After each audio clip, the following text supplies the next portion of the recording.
मित्रांनो नमस्कार. काल परभणी जिल्हा मध्यवर्ती सहकारी बँकेच्या चेअरमन आणि व्हाईस चेअरमन पदाची निवड झाली. त्यामध्ये व्हाईस चेअरमनपदी भैया पाटील गोरेगावकर यांची निवड झाली. त्याचं काही फार कुणाला आश्चर्यही वाटलं नाही, फारसं काही कुतूहलही नव्हतं. परंतु चेअरमनपदी जी रामप्रसाद बोर्डीकरजींची निवड झाली, त्याबद्दल मात्र अनेकांना आश्चर्य वाटलं, की असं कसं झालं? याचं कारण असं आहे, की जेव्हापासनं हे संचालक मंडळ निवडलं गेलं, किंबहुना जेव्हापासून ही निवडणूकच लागली होती, तेव्हापासनं सुरेश वरपुडकर साहेब जे पूर्वी चेअरमन होते, तेच भविष्यामध्ये चेअरमन होतील, अशा पद्धतीची एक सार्वत्रिक भावना होती.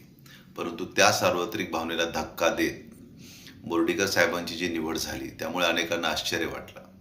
कारण सुरेश वरपुडकर साहेब जेव्हा भारतीय जनता पक्षामध्ये प्रवेश करते झाले, तेव्हा अनेक जण असं बोलत होते किंवा अशी एक सार्वत्रिक चर्चा होती, की जिल्हा मध्यवर्ती सहकारी बँकेच्यामुळेच ते भारतीय जनता पक्षामध्ये गेले.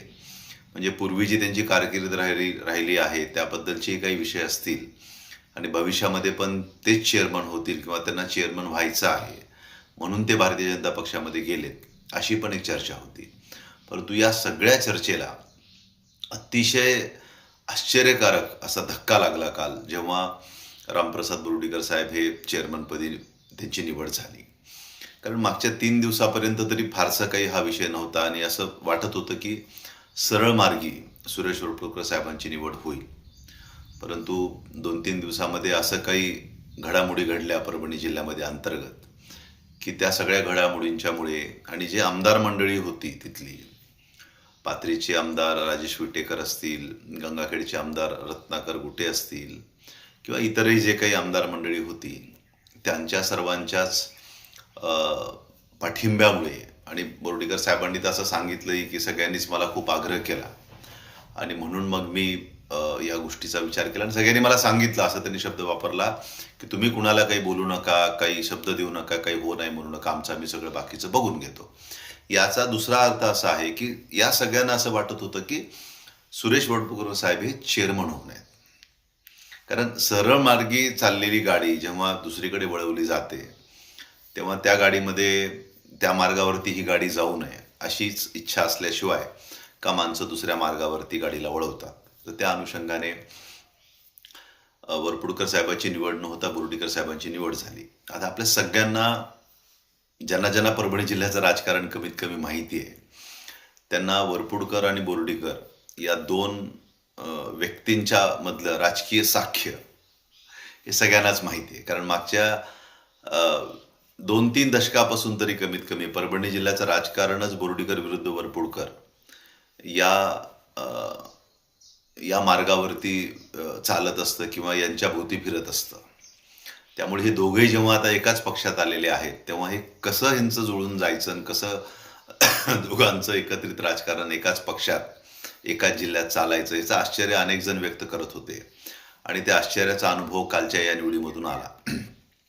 आणि बोर्डीकर साहेबांचा असं म्हणतात, की 14 वर्ष ते DCC बँकेच्या पदापासून लांब होते आणि एक प्रकारे 14 वर्षाचा त्यांचा DCC बँकेपुरता का असेना, परंतु वनवास संपला, अशी पण एक चर्चा आहे.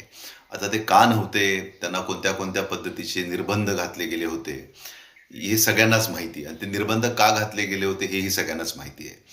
आता ते सगळे तसे निर्बंध ज्या कारणामुळे होते आणि ज्या संस्थेमुळे होते, त्याच संस्थेवरती ते त्याच कारणाने परत एकदा चेअरमनपदी विराजमान होत आहेत आणि हे सगळ्यांनाच चालतं.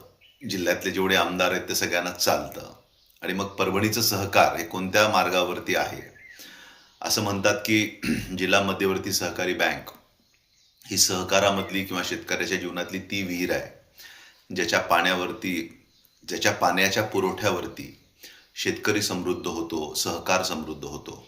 पण आता जवळपास परभणी जिल्ह्यातलं सहकार संपल्यातच जमा आहे. कुठल्याही चांगल्या एखाद्या सहकारी संस्थेची बातमी ही आपल्या कधीच ऐकण्यात येत नाही आणि कित्येक दशकापासून येत नाही. त्यामुळे परभणी जिल्ह्यातलं सहकार हे तर आता संपल्यातच जमा. एवढी एकच संस्था आहे, की ज्या संस्थेमधल्या अजूनही निवडणुका होतात आणि संचालक मंडळ निवडलं जातं.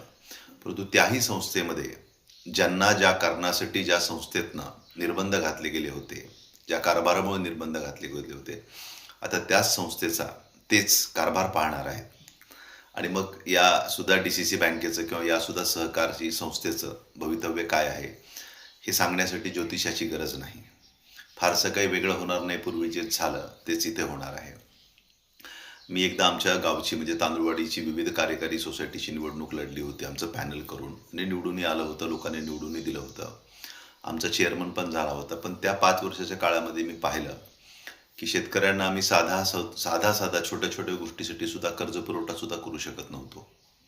आणि DCC बँक एवढी हतबल होती की तिथं असलेला पैसा हा फक्त चेअरमन असलेल्या व्यक्तीच्या मतदारसंघातल्या व्यक्तीलाच कर्जरूपी मिळायचा. दुसऱ्या मतदारसंघातल्या लोकांना कर्ज दिलंच जायचं नाही किंवा तिथं असलेला पैसा हा जे काही संचालक मंडळ असेल त्यांच्या हिताच्यासाठीच म्हणून वापरला जायचा. म्हणजे सामान्य शेतकऱ्याला, सामान्य माणसाला सरळ मार्गी जर त्यांनी सोसायटीसाठी कर्जाचा अर्ज केला आणि तो सोसायटीने पुढे जरी पाठवला तरी ते मंजूरच व्हायचं नाही. काय मंजूर होणं सोडा हो, म्हणजे त्याच्याकडे बघितलं सुद्धा जायचं नाही.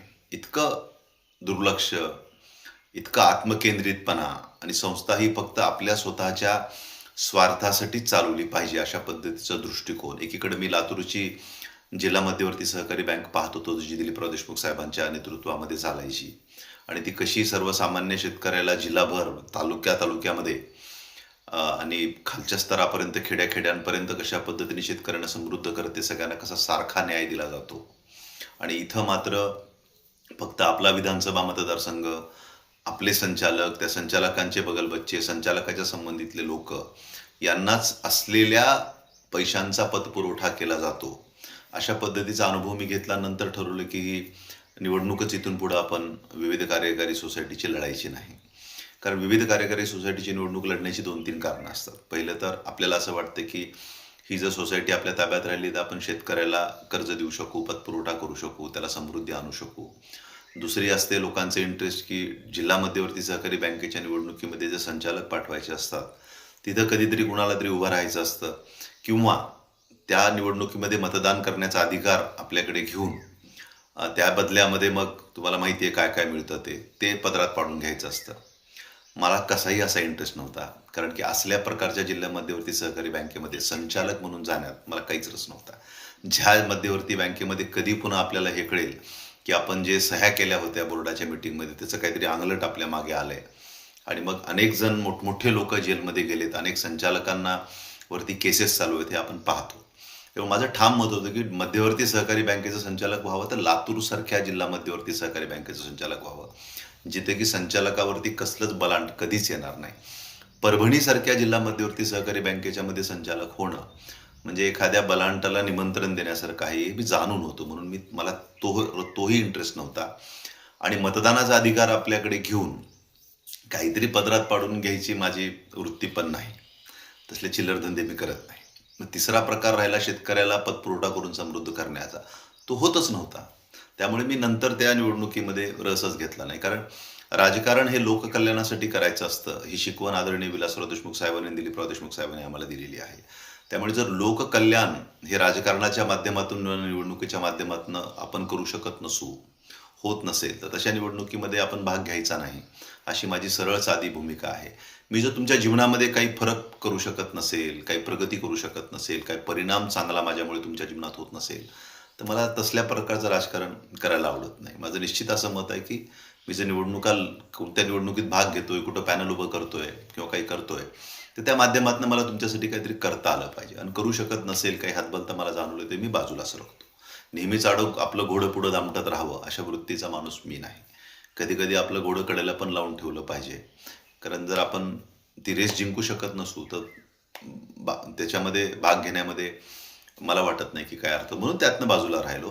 परंतु त्या काळात जो मी परभणी जिल्हा मध्यवर्ती सहकारी बँकेचा अनुभव घेतला तो मी आपल्याला सांगण्याच्या उद्देशाने ही सगळं मधला प्रकार मी सांगितला. परंतु अशा पद्धतीची ही परभणी जिल्हा मध्यवर्ती सहकारी बँक आहे. आणि त्या बँकेमध्ये आता ज्या कारभारामुळे ज्यांना अनेक निर्बंध ज्या संस्थेच्या कामात घातली गेली होती तीच संस्था परत त्यांच्या ताब्यामध्ये गेली, आता तेच कारभार पाहत आहेत किंवा पाहणार आहेत. हा किती मोठा दैवदुर्विलास आहे याचा विचार आपण सगळ्यांनीच केलेला बरा. परंतु आता ज्यांनी चेअरमन होऊ शकले नाहीत ते सुरेश वरपुडकर साहेब यांच्याबद्दल तुम्हाला आठवत असेल तर ते जेव्हा भारतीय जनता पक्षामध्ये प्रवेश केला होता, तेव्हा मी एक व्हिडिओ केला होता. तुम्ही सगळ्यांनी तो पाहिला असेल. आणि तेव्हा मी असं मत व्यक्त केलं होतं की सुरेश वरपुडकर साहेब असतील किंवा त्यांचं कुटुंब असेल, यांच्यासाठी काँग्रेस हा एक गुड लक चार्म आहे. काँग्रेस हा एक शुभशकून आहे त्यांच्यासाठी. ते जेव्हापासून काँग्रेसमध्ये आले होते तेव्हापासूनचा इतिहास त्या व्हिडिओमध्ये मी तुम्हाला सांगितला होता. ते काँग्रेसमध्ये आले, पाथरीची विधानसभा लढले तिकीट घेऊन आणि त्यांचा पराभव झाला.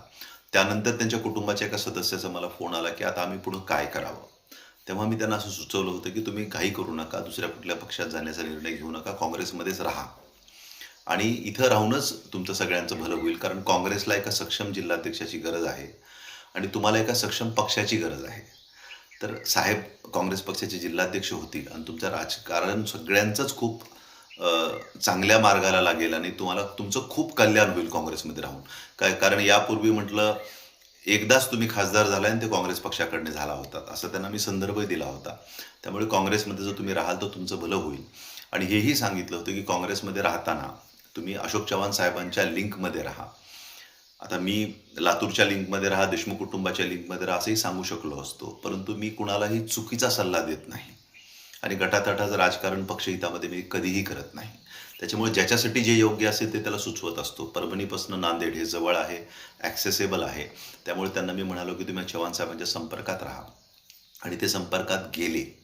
आणि त्यानंतर त्यांच्या कुटुंबामध्ये काय काय घडलं काँग्रेस पक्षात असताना हेही मी त्या व्हिडिओमध्ये सांगितलं होतं. थोडक्यात परत एकदा सांगतो. त्यानंतर त्यांनी महानगरपालिकेची निवडणूक काँग्रेस पक्षाने परभणीची जिंकली. त्यांच्या पत्नी नगरसेविका झाल्या आणि महापौर पण झाल्या. त्यांचा मुलगा बाजार समितीचा सभापती झाला परभणीच्या. त्यांच्या सुनबाई DCC बँकेच्या संचालिका झाल्या आणि स्वतः सुरेश वरपुडकर साहेब आमदार झाले, DCC बँकेचे चेअरमन झाले, काँग्रेस पक्षाचे जिल्हाध्यक्ष झाले. तर ते पूर्वीच झाले, म्हणजे प्रवेश केल्यानंतर काही दिवसातच झाले. म्हणजे एवढं सगळं चांगलं त्यांच्या जीवनामध्ये काँग्रेस पक्षामध्ये असताना घडलं, त्यांच्या कुटुंबाच्या आयुष्यामध्ये चांगलं काँग्रेस पक्षामध्ये असताना घडलं.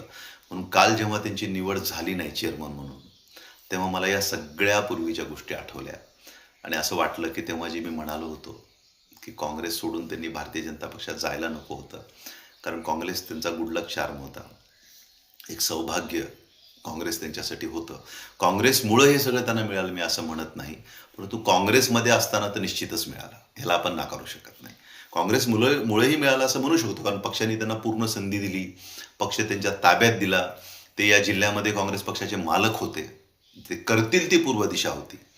म्हणजे एक प्रकारे काँग्रेसने त्यांना हे सगळं अधिकार तर दिलेच ना, परंतु त्यांनी स्वतःच्या सुद्धा कर्तृत्वामध्ये कुठलाही कसूर न करता हे सगळं मिळवण्यासाठी प्रयत्न केले आणि म्हणून मग काँग्रेसमध्ये असताना त्यांना हे सगळं मिळालं. आणि ते परवाच्या सुद्धा निवडणुकीमध्ये त्यांच्याप्रती जेवढी नाराजी होती, नकारात्मकता होती, अँटी इन्कम्बन्सी होती, त्या मानाने ते फक्त 13,000 मतांनीच पडले होते. काँग्रेसमध्ये टिकून राहिले असते तर कदाचित पुढच्या विधानसभेला त्यांना अजून एकदा निवडून येण्याची संधी लाभली असती. परभणीची महानगरपालिका ताब्यात राहिली असती आणि परत एकदा त्यांच्या कुटुंबातला कुणी ना कुणीतरी सदस्य हा परभणीचा महापौर झाला असता. परंतु हे सगळं आता त्यांच्याकडं नाही आहे आणि ते परत कदाचित जिल्हा मध्यवर्ती सहकारी बँकेचे चेअरमन झाले असते, कोण सांगा. कारण तुमचं जेव्हा गुडलक असतं ना, प्रयत्न तर त्यांनी आत्ताही चेअरमन होण्याचे सगळेच केले होते. अगदी 3-4 दिवसापूर्वी ते चेअरमन होत होते, सगळे प्रयत्न त्यांनी केले होते, मग का नाही झाले. तर आता काँग्रेसचं जे गुडलक त्यांच्यासोबत होतं ते आता त्यांच्यासोबत नाही आहे असं मला तरी वाटतं, कमीत कमी ज्या भावनेने मी या सगळ्या गोष्टींकडे पाहतो. आणि जे एक मालक म्हणून, प्रमुख म्हणून ते काँग्रेस पक्षामध्ये राहिले, तोच मान, तोच सन्मान, तीच मालकी त्यांनाच भारतीय जनता पक्षामध्ये आहे का, याचा सुद्धा विचार सगळ्यांनी थांबून करण्याची गरज आहे. त्यामुळे जेव्हा जे आपल्याकडं भरपूर असतं, भरभरून असतं, ते सोडून आपण अशा ठिकाणी कधीच जाऊन बसू नये की जिथं आपल्याला प्रत्येक गोष्ट मागावी लागावी, दुसऱ्याच्या मेहरबानीवरती आपल्याला राहावं लागावं. जेव्हा की आता इथं असताना आपल्याला कुणालाच काही मागण्याची गरज नव्हती, आपलीच दुसऱ्यांवरती मेहरबानी होती. आता कसं झालं की मागावं लागतंय, त्यांच्या मेहरबानी झाली तर घ्यावी लागतंय. अशी जी दुय्यमपणाची भूमिका आहे ही कुणाच्याच नशिबाला कधीच येऊ नये आणि खास करून अशा नेत्याच्या नशिबाला येऊ नये, सुरेश वरपुडकर साहेबांच्या सारख्या, की ज्यांनी जिल्ह्यावरती अधिराज्य गाजवलंय. आणि असं म्हणतात की प्रत्येक खेड्यात वरपुडकर साहेबाचे 2 तरी कार्यकर्ते असतात, एवढा ज्या माणसाचा जनसंपर्क आहे. खऱ्या अर्थाने आजही परभणी जिल्ह्याचा सर्वव्यापी सर्व तालुक्यामध्ये सर्व विधानसभा मतदारसंघामध्ये गावागावामध्ये आपुलकी आणि संपर्क असलेला नेता आजही जर कुणी नाव घ्यायचं ठरवलं तर पटकन सुरेश वडपुकर साहेबांचं नाव आपल्या तोंडावरती, आपल्या ओठावरती आणि आपल्या जिभेमध्ये येतं. एवढा लोकसंपर्क असलेला आणि लोकमान्यता असलेला नेता आज त्याला या सगळ्या परिस्थितीला सामोरं जावं लागतं. मला खरोखर शल्य वाटतं, खंत वाटते. कारण त्यांचा माझा वैयक्तिक स्नेह खूप चांगला राहिलेला आहे. मला त्यांच्याबद्दल आदरभावसुद्धा राहिला होता. काँग्रेस पक्षामध्ये मी एकत्र काम करत असताना त्यांनी खूप मला स्नेह दिला. माझंही त्यांना आपुलकी लाभली.